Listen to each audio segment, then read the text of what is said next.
Howdy folks, welcome to Bullish on Farming. Today's April 14th, just rolled out a bale for our mums here, which we moved to our high dry field yesterday. And early for the cattles to be on pasture yet, but not too early for us to get them on this high dry field, which would have little sprouts on it. Nothing that would be sufficient to graze for the cattle. But as you can see, we got all our bales lined up. We got about 4 weeks of bales lined up at the top of this field, which should bring us to mid-May, which is when we plan on turning out our cattle on our pasture rotation. But the reason why we do this is so that we can get the cattle on a field and not be in a barnyard. For those of you who've been following along, we do mob grazing, regenerative techniques. We really like to keep our animals on grass as much as possible, of course, without degenerating our soil health or the fertility of our pastures. And last year we got up until about mid-November, and then the cattle were in the barnyard for a short period of time. As soon as January hit, we were back out on the fields bale grazing. And that's because we had frozen ground with layers of ice and snow between the cattle's hoof and the soil. And so we could run a higher stock density grazing bales through our fields and distributing manure out there. That brought us to about mid-March. You know, mind you, we did have to take the cattle off for some periods of time within that because the weather would thaw out, and it was a funny winter, really. Quite mild in comparison to previous winters. But you know, you can't control the weather, you just do the best you can. We're grateful that we can keep our animals on fields as much as possible. And you know, all those bales, the reason I'm able to roll those out with some degree of ease is to use the quad that cow's now using as a scratching post. Just a simple 8-foot rebar pounded through the core of the bale, and just use a toe strap. And it's kind of a balancing act, but it's also fun, and it's sufficient enough to roll out a bale, and you know, you get pretty good at it doing it every day, and you can roll out that whole bale in one go. You know, sometimes the toe strap pops off, you got to reset the bale, but when you're about halfway through the bale, you can just push the rest. And you know, if you got the energy for it, you just make it a bit of a workout, and you have fun with it, you know. So I do have poly braid up, cuts this field. The cattle are in about 1/3 of this field right now, which would allow that grass to grow, okay? So in about a week and a half to 2 weeks, I'll open up another third. And then, you know, after another week and a half to 2 weeks, open up the last third. And there's gonna be some grass in there. And I find that it's great in assimilating their rumen with the fresh green grass and the roughage in the hay. Instead of just turning cattle out to grass, you know, cold turkey, or whatever you want to call it, just going straight from hay to grass, you know that the cattle start getting that runny poop. It's easier on the rumen if they're able to graze grass and eat, you know, hay and carbon at the same time. But I find that, you know, you put out cattle on fresh pasture and you roll out hay, they're not really going to touch it much if you have enough feed for your animal in the soil, because they're going to prefer that green, obviously. So by doing something like this, you know, when the green's just sprouting, you can see that the cattle are preferring to go for the hay, because that's where they're getting their substantial nutrition at the moment. You know, yesterday when I first put them in, they were obviously nipping at the green, and they still will. And you can see that this field is hammered down pretty hard. Why are we not worried about that? Because this is a sacrificial field that stays high and dry. And although it's been, you know, a drier first half of April, the sun's really been using all that moisture that melted away from the snow and the rain that we did get transitioning into spring. But really for the past 2 weeks, we haven't had much rain. The pastures have been bouncing really nice, but a field like this, you know, is our sacrificial field, where we're willing to put our cattle on a little earlier. Because it's higher and drier, it doesn't get wet and pool up, and then the cattle's, hooves don't poach and do as much damage when there is rain, because it's quite stony and the soil is shallow. And that allows us to keep our animals on a field with enough space. And, with this field, I'm still able to put up electric fencing and keep sections fresh. So in about a week and a half to 2 weeks, they move on to a fresh section.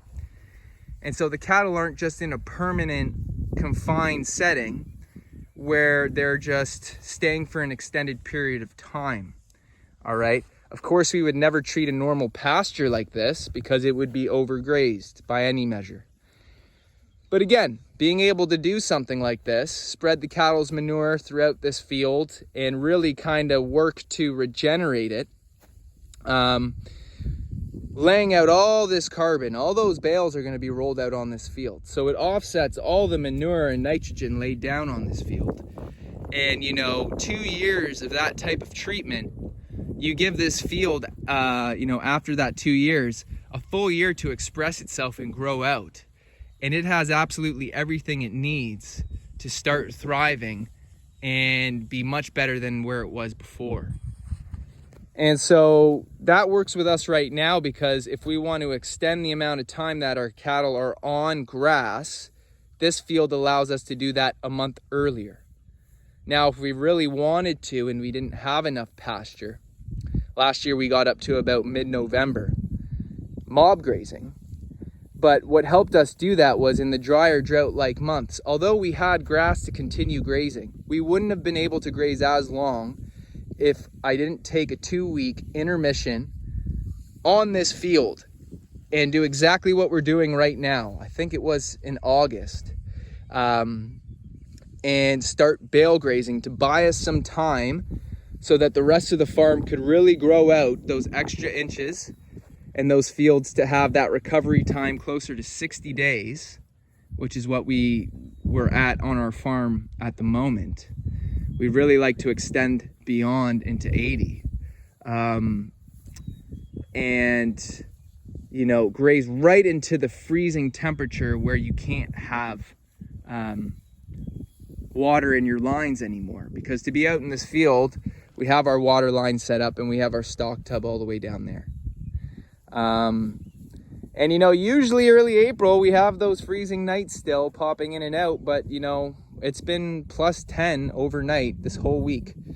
So we moved the cattle out yesterday, and if we have some nights flirting with 0, we'll just trickle the water, keep some movement in the lines to prevent some freezing. And 0 degrees for a few hours at night isn't a big deal. You really just got to worry if you got a full 8 to 12 hour night with freezing temperature. And so, we have our cattle on the field earlier than typical. And it's also a nice contingency plan to have in case you are facing drought-like conditions and want to give your pastures more time before you set out on them. And then, in the fall, if you're tapped out of grass, having a field where you could keep the cattle on and roll out hay is also nice to have, but we don't want to do that. We'd rather do that mid-season and have our cattle finish the grazing season on grass. And really keeping your cattle mob grazing as many days as possible is the key to having that growth in your cattle, but also for the health of your cattle. This is how cows evolved, moving on to fresh grass daily and, consuming the top half of the plant where there's the highest protein and nutritional content for them to thrive. And that's what we like to reflect on the farm. Now, I did mention it's not a year-round grazing operation here. The folks that I manage the farm for, they have all the hay equipment and acreage that you would need. And because we have all that, it makes sense for us to produce hay. However, it doesn't make sense to produce more hay than you need. When you take into account the cost of producing hay and the depreciation on your equipment, it's just not worth it to do it mindlessly. And so we found that with our mob grazing integration, we actually had more hay than we needed in what we produced last year. The reason why that turns into a plus is because now we can use some math to convert hay fields, hay acreage into pasture grazing acreage and optimize our mob grazing program, which will, obviously enhance our beef program and the quality of life for our animals, but also will reduce our hay production costs. And ideally, you want to reduce your hay production costs as much as you can, because the most expensive thing to raising cattle or ruminant animals or animals that consume hay is winter feed production.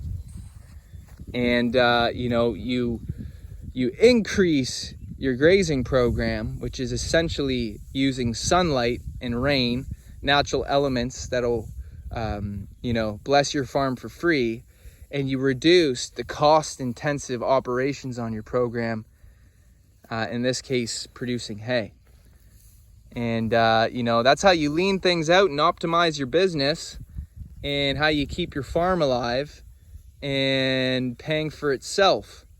A lot of folks, they're coming out of pocket for their cattle, and that'll put you out of business quick. So you really want your operation to pay for itself, and obviously generate some profit so that you can improve your farms in the ways that you would want to, with the enthusiasm and charisma you have for it. And so yeah, folks, been a while since I made a video. Gonna start getting rolling back into it. I think that the sun's out, things are warmer, grass is growing, and more action. But just always excited to have the animals out on grass. It really is my passion.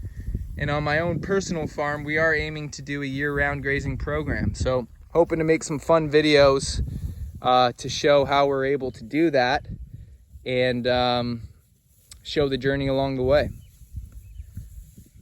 So I'd like to say thanks for stopping by, folks. More to come. God bless y'all. See you on the next one.